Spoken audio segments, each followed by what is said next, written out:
मंत्रिमंडळाच्या प्रत्येक बैठकीत आणि रोज माननीय मुख्यमंत्री आणि आमचंही खातं आणि मदत पुनर्वसन मंत्री राज्यातील पूर परिस्थितीचा आढावा घेत असतं. आतापर्यंत झालेल्या अतिवृष्टीमध्ये मोठी अतिवृष्टी आहे आणि त्यामुळं यावर्षी खूप मोठं नुकसान झालेलं आहे. म्हणजे अडचणीच्या काळात जमीन विकण्यापेक्षा भाडेपट्टीचे अधिकार आम्ही आदिवासीला देतो आहे, जेणेकरून त्यांना आपल्या जमिनी डेव्हलप करता येतील, त्यांना आपल्या जमिनीचा गौण खनिजचा निर्णय करता येईल. त्यांना प्रचंड मदत या ठिकाणी आदिवासींना होणार आहे. विश्व हिंदू परिषदेच्या गरबा आयोजकांची सूचना आहे आणि मुस्लिम तरुण गरब्यात आल्यास त्यांना पोलिसांच्या ताब्यात देऊ.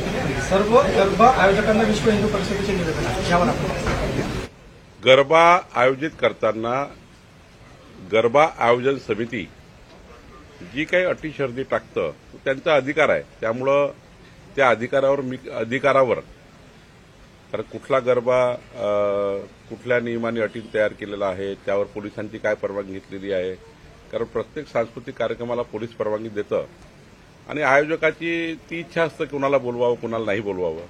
त्यामुळं हा गरबा उत्सव जो आहे त्या आयोजन समितीने आणि पोलिसांनी दिलेल्या परवानगीच्या आधारावर आणि अटी शर्तीवरच त्या ठिकाणी गरबा उत्सव होतो. मला वाटतं आयोजकांनी हा निर्णय करायचा असतो. त्यामध्ये अतिवृष्टी अनेक भागामध्ये झालेली आहे, त्यांना मदत दिल्यासंदर्भात आपला काही निर्णय? मंत्रिमंडळाच्या प्रत्येक बैठकीत आणि रोज माननीय मुख्यमंत्री आणि आमचंही खातं आणि मदत पुनर्वसन मंत्री राज्यातील पूर परिस्थितीचा आढावा घेत असतं. आमचे जिल्हाधिकारी आणि आमची महसूल यंत्रणा, कृषी यंत्रणा फील्डवर पंचनामे करतं. ग्रामविकास विभागाची यंत्रणा या पंचनाम्यामध्ये असतं आणि त्यामुळे एकंदरीत पंचनामे झाल्यानंतर संबंधित ग्रामपंचायतला आम्ही ते पंचनामे दाखवतो आणि यावर मग एनडीआरएफ आणि ईडीआरएफच्या नियमाप्रमाणे या सर्व नुकसानग्रस्त शेतकऱ्यांना आम्ही नुकसान भरपाई देतो. या राज्यामध्ये जे काही अतिवृष्टी झाली ती अत्यंत आतापर्यंत झालेल्या अतिवृष्टीमध्ये मोठी अतिवृष्टी आहे आणि त्यामुळं यावर्षी खूप मोठं नुकसान झालेलं आहे आणि सर्वच शेतकऱ्यांना नुकसान भरपाई देणं ही शासनाची जबाबदारी आहे. शासन आपली जबाबदारी पार पाडत आहे. मोठ्या प्रमाणावर पंचनामे सुरू आहे. जे पंचनामे आले त्यांना मदतीची रक्कम गेली आहे, पण ज्या ठिकाणी पंचनामे झाले नाही त्या ठिकाणी मदतीची रक्कम गेली नाही. जिल्हा प्रशासनाला आम्ही सूचना दिलेल्या आहेत की तातडीनं तुम्ही पंचनामे पाठवा, जेणेकरून एकही शेतकरी सुटणार नाही याची काळजी सरकार घेत आहे. काल आपण म्हणाला तर आदिवासींच्या जमिनी आदिवासींना भाडेतत्वावर देता येणार, याच्यावर अनेक आदिवासी आपल्या लोकनेत्यांनी लोकप्रतिनिधींनी संताप व्यक्त करीत हा प्रकार म्हणजे आदिवासींची जमीन धनधान्यांच्या लक्षात घालण्याचा प्रकार आहे. काय सांगा? उलट आदिवासींना याच्यात फार मोठी मदत होणार आहे. त्या आदिवासी व्यक्तीला ठरवायचा आहे, हा काही सरसकट निर्णय नाही आहे.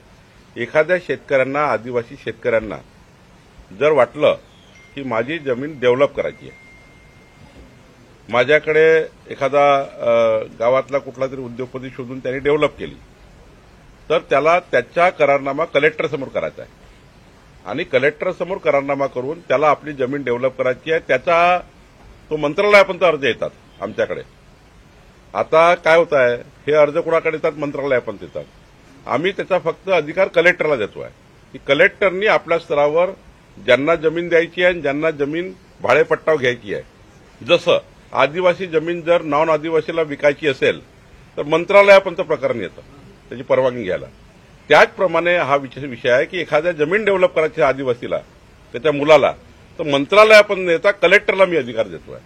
दुसरा विषय आहे की एखाद्या आदिवासीच्या शेतीमध्ये गौण खनिज आहे, लोह आहे, गौण खनिज आहे, त्यांना जर जमीन डेव्हलप करायची आहे, त्यांनी कुणाशी करारनामा केला तर त्या करारनाम्यामध्ये त्यांनी ठरवायचं आहे, आदिवासी व्यक्तींनी करारनामा करायचा की नाही करायचा.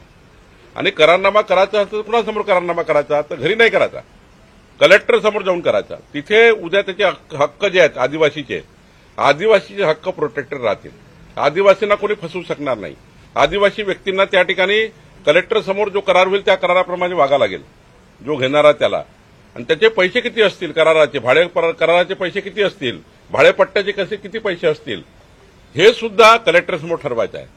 आणि त्यामुळं आदिवासींना प्रोटेक्ट करणारा आदिवासी शेतकऱ्यांना जमीन विकण्यापेक्षा म्हणजे अडचणीच्या काळात जमीन विकण्यापेक्षा भाडेपट्टीचे अधिकार आम्ही आदिवासीला देतो आहे, जेणेकरून त्यांना आपल्या जमिनी डेव्हलप करता येतील, त्यांना आपल्या जमिनीचा गौण खनिजचा निर्णय करता येईल, त्यांना प्रचंड मदत या ठिकाणी आदिवासींना होणार आहे. आणि हा जो कायदा आहे, हा जो आपण करतोय, हे या ठिकाणी हजारो अर्ज माझ्याकडे पालघर नंदुरबारवरनं आले की आम्हाला जमीन विकण्यापेक्षा आम्ही भाडेपट्टीवर या जमिनी डेव्हलप करण्याची आमची इच्छा आहे, याकरता निर्णय घेतला आहे. त्याच्यामधून सुपीक जमिनी उद्ध्वस्त होणार अशी भीती व्यक्त केली जात आहे. सुपीक जमीन तर करायच नाही आहे. जी जमीन समजा एखाद्या वेळी मुख्यमंत्री सौर वाहिनी योजना आहे, सोलरची योजना आली, एखाद्या शेतकऱ्याला आपली पडीत जमीन भाडेपट्टीवर द्यायची आहे, तर रेट ₹1.25 लाख हेक्टरी आहे. भाडेपट्टा ₹1.25 लाख हेक्टर म्हणजे 50,000 रुपये एकरी.